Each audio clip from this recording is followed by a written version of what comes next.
माँ पापा बताओ ना क्या खाओगे? आज मैं अपने हाथों से बनाकर खिलाती हूँ आप लोगों को। वैसे भी बहुत दिनों बाद मौका मिला है आप लोगों के साथ रहने का। अरे बेटा, तुम क्यों परेशान होती हो? तुम्हारी माँ है ना। वैसे भी ससुराल में तुम ये सब तो काम करती ही हो। कम से कम मायके आई हो तो 4 दिन सुकून से रह लो। अरे पापा, मुझे काम करने में कोई परेशानी नहीं होती। मुझे तो अच्छा लगता है काम काज करना, सबकी पसंद का खाना बनाना। बस बताइए जल्दी से क्या खाएंगे आप? मैं आपकी पसंद का वेजिटेबल पुलाव बना दूं? ठीक है चंचल, जाओ बना दो बेटा। देखिए ना जी, समय के साथ हमारी चंचल कितनी बदल गई है। पहले मैं कितनी चिंता करती थी, कहती थी कि कैसे सास ससुराल निभाएगी, लेकिन अब देखो उसे काम करना कितना अच्छा लगता है। पहले मैं उसे डांट डांट कर कहती थी बेटा ये कर ले वो कर ले, लेकिन वो किसी भी कामों में ध्यान नहीं देती थी।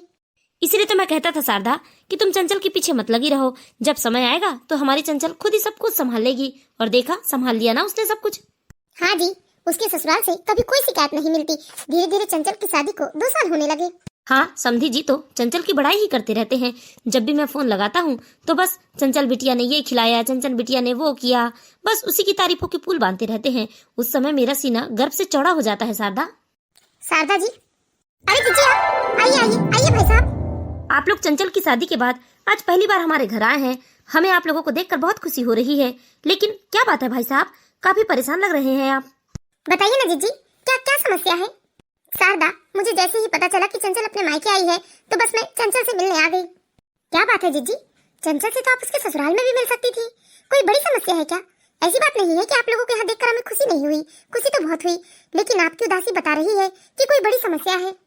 क्या बताऊं शारदा, समस्या तो बहुत सारी है। कुल मिलाकर हमारी जिंदगी ही एक समस्या बन गई है। क्या चंचल ने आज तक आप लोगों को बताया नहीं कि उसकी ननद का व्यवहार कैसा है, कैसी है उसकी ननद? नहीं नहीं जीजी, आज तक चंचल ने इस बारे में हमसे कोई बात नहीं की। देखिए आप लोग तो जानते ही हैं कि चंचल की ननद हमारी बहू है और हम चंचल से इसलिए मिलने आए हैं कि चंचल हमारी कुछ मदद कर सके। अरे आंटी अंकल आप लोग? हाँ बेटा, जैसे ही मालूम चला कि तुम अपने मायके आई हो तो बस हम तुमसे मिलने आ गए ताकि हम तुमसे अपने दिल की बात कर सके, तुमसे कोई मदद मांग सके। आंटी जी बात क्या है? आप इतनी परेशान क्यों लग रही हैं? मैं भी आप लोगों के लिए चाय पानी लेकर आती हूँ। नहीं बेटा, कुछ नहीं चाहिए, बस अपना थोड़ा सा समय दे दो। हाँ आंटी जी बताइए ना, क्या समस्या है? मैं आपकी क्या मदद कर सकती हूँ? चंचल बेटा, तुम मेघा के व्यवहार को तो जानती ही हो ना। हाँ अंकल जी, दीदी थोड़ी जिद्दी तो है, लेकिन ज्यादातर लड़कियां तो अपने माँ बाप से जिद करती ही है ना। वह बात तो हम भी समझते हैं बेटा कि वह अपने माता पिता की इकलौती बेटी है, तो बहुत लाड़ प्यार से पली बड़ी है और हमने भी उसे बहुत लाड़ प्यार दिया, कभी किसी चीज के लिए रोक टोक नहीं की। लेकिन मेघा ने तो हमारे लाड़ प्यार को हमारी कमजोरी बना दी है। क्या मतलब आंटी जी? बेटा, मेघा ने हम लोगों की नाक में दम कर रखा है। हम लोग बहुत परेशान हो चुके हैं मेघा से। 2-4 बार हमने समधन जी से भी शिकायत की, उन्होंने भी समझाने की बहुत कोशिश की, लेकिन मेघा अपनी हरकतों से बाज नहीं आती है। उसे जैसे ही पता चला कि तुम अपने मायके आई हो, उसने तुरंत ही बिना किसी से पूछे अपना सारा सामान बांध लिया और आज ही अपने मायके पहुंच गई। क्या ये क्या बोल रहे हैं आंटी जी आप? हाँ बेटा, मैं सच कह रही हूँ। विकास ने तो घर के कामकाज के लिए, जैसे झाड़ू पोछा बर्तन के लिए काम वाली भी लगा रखी है। सिर्फ मेघा का काम है खाना बनाना और हम लोगों को 2 वक्त का खाना देना। उससे ज्यादा हम कभी अपना किसी भी काम के लिए उसे नहीं कहते हैं। हमसे जो बनता है हम अपना काम खुद ही कर लेते हैं। हे भगवान, ये सब क्या बता रहे हो आप? वैसे तो दीदी अपने मायके आती है तो अपने ससुराल की बड़ी बड़ी डिंगे मारती हैं, कहती हैं कि उन्होंने अपने सास ससुराल को ऐसे संभाल कर रखा है कि सब लोग उनकी तारीफें करते रहते हैं। क्या खाक तारीफ करेंगे बेटा, उसने तो हमारे नाक में दम करके रखा है। घर के किसी भी काम को हाथ नहीं लगाती है, समय पर खाना बनाकर नहीं देती है, जरा सा कुछ हुआ नहीं और बिस्तर ओढ़कर सो जाती है। कहती है मुझे परेशान मत करो, डिस्टर्ब मत करो। यहाँ तक जब भी मेरी बेटी मायके आती है तो वो उसे इतना रुलाती है कि बेचारी 8 दिन में रहने वाली 4 दिन में ही रोते हुए वापस अपने ससुराल चली जाती है। कहाँ जाए मेरी बेटी बताओ? अगर उसको ससुराल में कुछ दुख हो तो वो मायके ही तो आएगी ना, मायके में ही सुकून ढूंढेगी। उसके तो ससुराल में उसकी 2 जेठानियां बैठी हैं जो हर बात पे उस पे हुक्म चलाती हैं। इतना बड़ा परिवार है उसका कि चैन के 1 घंटे आराम भी नहीं कर सकती वह दोपहर में। अब ऐसे में साल भर में 2 बार अपने मायके नहीं आएगी तो कहाँ जाएगी बताओ? और मायके भी आए तो सुकून ना हो तो वह बेचारी क्या करे? मुझे तो मुझसे ज्यादा अपनी बेटी के लिए बुरा लगता है कि मैं अपनी बेटी को 4 दिन भी सुकून से अपने घर में नहीं रख सकती हूँ। जैसे ही मेरी बेटी आती है तो वो ताक-झाक शुरू कर देती है।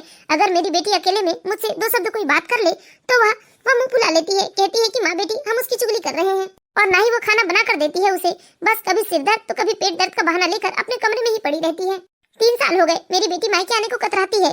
जब भी कोई कार्यक्रम या कोई जरूरी कार्य रहेगा तो वह दामाद के साथ आती है और उसी दिन वापस चली जाती है। भाई यह तो बहुत गलत बात है, बहू को ऐसा नहीं करना चाहिए। क्या बताए भाई साहब, बहुत परेशान है हम, किससे शिकायत करें क्या करें।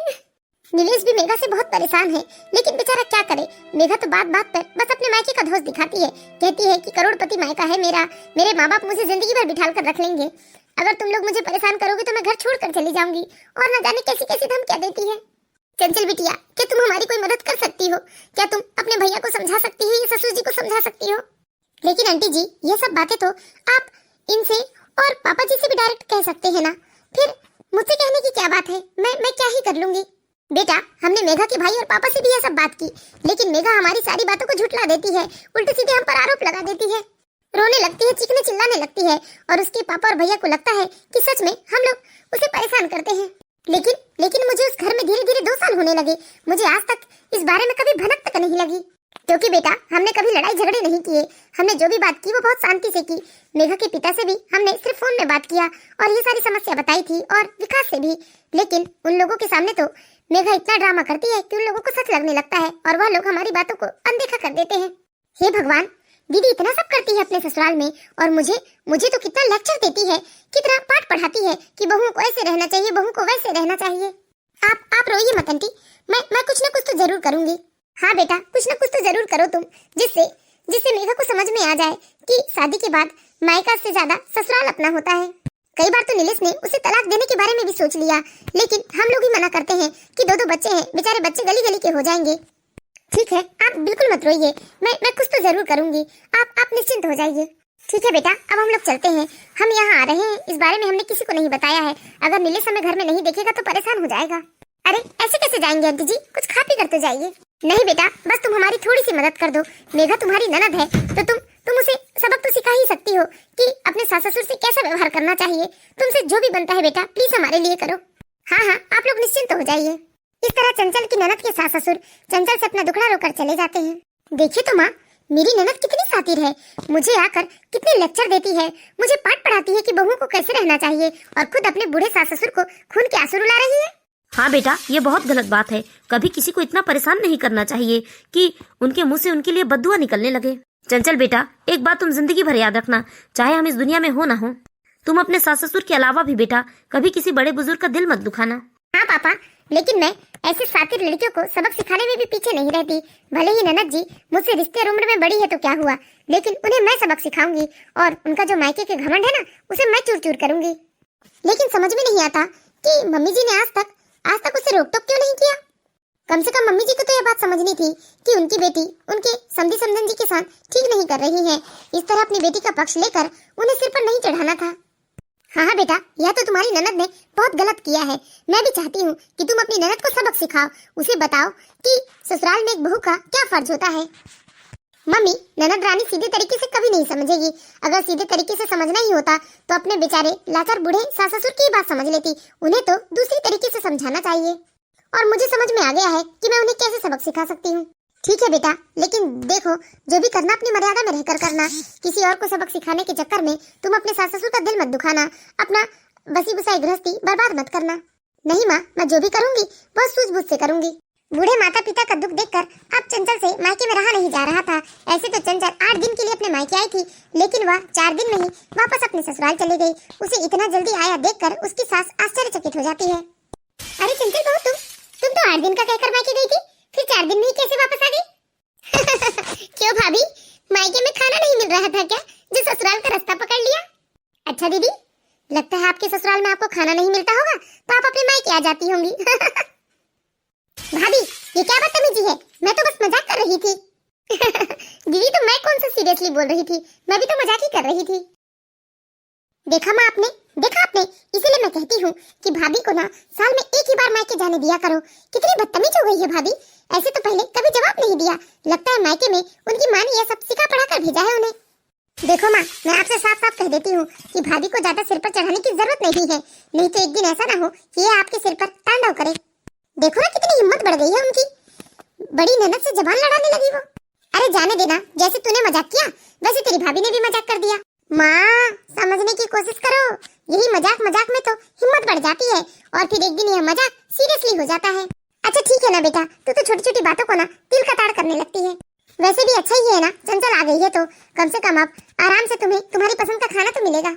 वैसे भी ना अब मुझसे ये चूल्हे चौके होते नहीं, और मैं तेरी पसंद का खाना बना भी नहीं सकती हूँ। अब अब तुझे तो बताओ तो तुझे रोना आता है। कहती हो कि ससुराल में सबकी पसंद पसंद का खाना बना बना कर देती हो और अपनी पसंद का बना नहीं पाती हो। हाँ माँ, ये तो बड़ा दुख है मुझे, मैं अपनी पसंद का कभी बनाकर नहीं खा पाती हूँ ससुराल में। ठीक है ना बेटा, अब तुम्हारी भाभी आ गई है, खूब मनपसंद का खाना खाओ। अच्छा ये बताओ बेटा, रोली और रौनक को नीलेश जी कब लाकर छोड़ेंगे?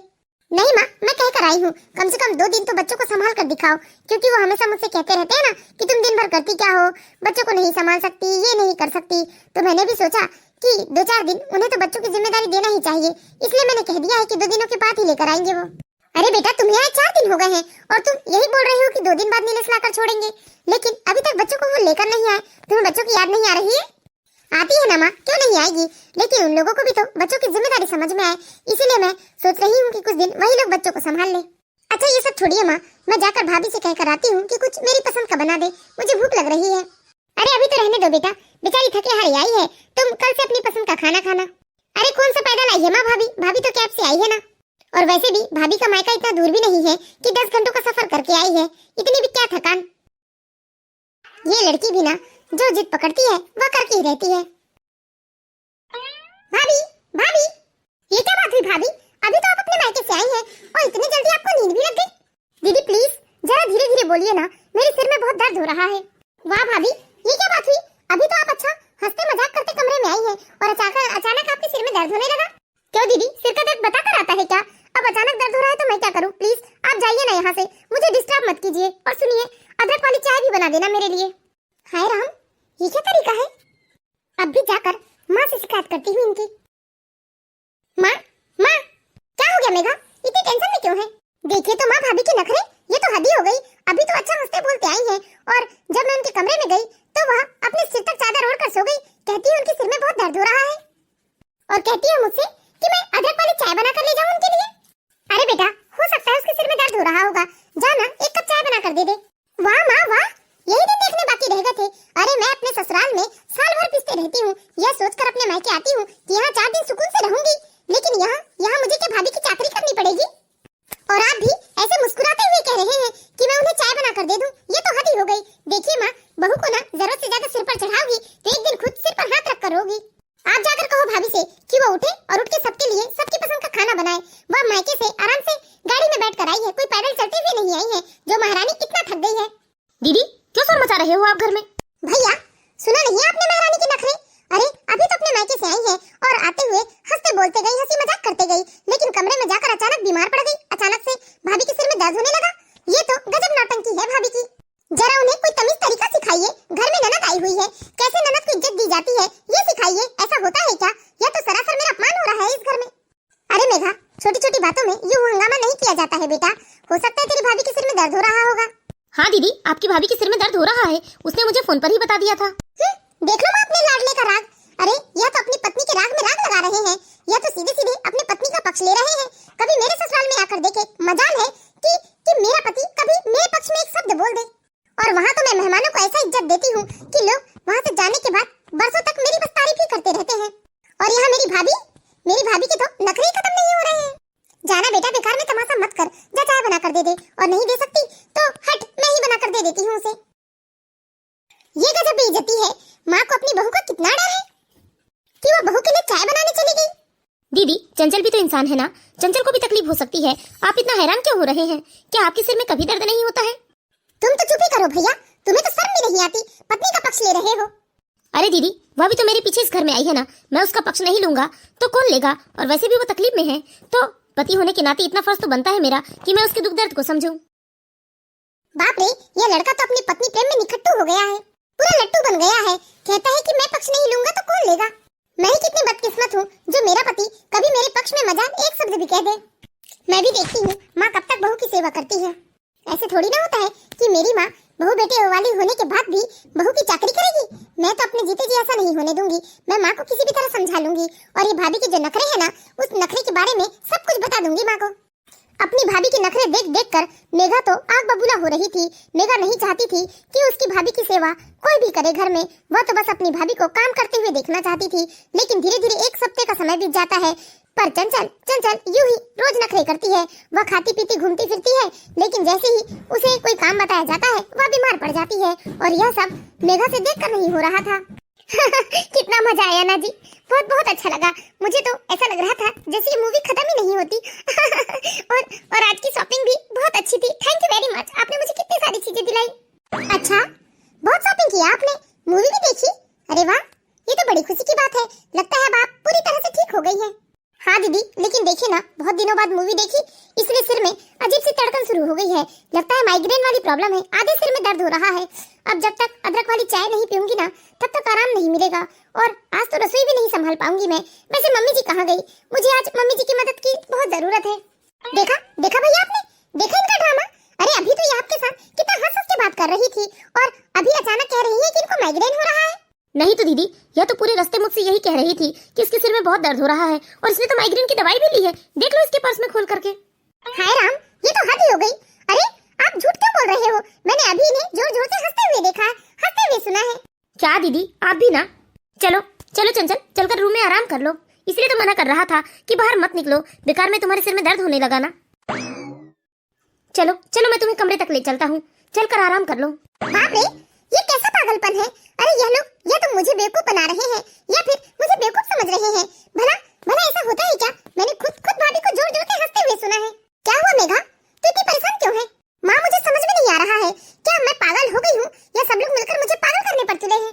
क्यों बेटा, ऐसा क्या हो गया? माँ, चंचल की अदरक वाली चाय बना देना, और शाम के खाने में भी कुछ उसकी पसंद का बना देना। पता नहीं उसके सिर में फिर से दर्द हो रहा है। क्या बहू के सिर में फिर से दर्द हो रहा है? माँ माँ, ये साफ साफ झूठ बोल रहे हैं। मैंने खुद भाभी को जोर जोर से हंसते हुए सुना है इनके साथ। क्यों बेटा, आजकल चंचल के सिर में कुछ ज्यादा ही दर्द नहीं हो रहा है? अरे मैंने सोचा कि एक दो दिन की बात है तो मैं घर के काम काज संभाल लेती हूँ, लेकिन चंचल ने तो ये रोज का ड्रामा बना कर रखा है। पर क्या करूँ माँ, जब बोल रही है कि सिर में दर्द हो ही रहा है तो मैं क्या ही कर सकता हूँ बताइए। अब मैं उसकी देखभाल के लिए ऑफिस से छुट्टी तो नहीं ले सकता। अरे तुम छुट्टी नहीं ले सकते भैया, तो क्या माँ भाभी की सेवा करेगी? अरे आप लोगों को शर्म आनी चाहिए। इस उम्र में आप लोग मम्मी से अपनी सेवा करवा रहे हैं। भैया, तुम चाहे ये बर्दाश्त कर लो कि तुम्हारी माँ तुम्हारी पत्नी की सेवा करे, चाकरी करे, उनके पीछे पीछे घूमे, उनके कमरे में उनका खाना पानी ले जाकर दे, लेकिन मैं अपनी माँ को इस तरह नौकरानी बनते हुए नहीं देख सकती। अरे वो मेरी माँ है, उन्होंने मुझे जन्म दिया है, और मैं उन्हें इस तरह अपनी बहू की चाकरी करते हुए नहीं देख सकती। ठीक है दीदी, आप नहीं देख सकती तो आप अपने ससुराल चली जाइए, क्योंकि अब चंचल तो इस घर का हिस्सा है ना। अगर चंचल की तबीयत खराब है तो माँ को तो सेवा करनी ही पड़ेगी। हाय राम, यही दिन देखने के लिए मैंने तुझे पैदा किया था क्या, कि तू कल को अपनी पत्नी के लिए मुझसे आकर लड़े, मुझसे अपनी पत्नी की सेवा करवाए? हाँ बेटा, पूरे एक हफ्ते से देख रहा हूँ मैं, बहू के सिर में कुछ ज्यादा ही दर्द हो रहा है। अगर सच में उसके सिर में इतना ही दर्द है तो तुम किसी अच्छे डॉक्टर को दिखाते क्यों नहीं हो?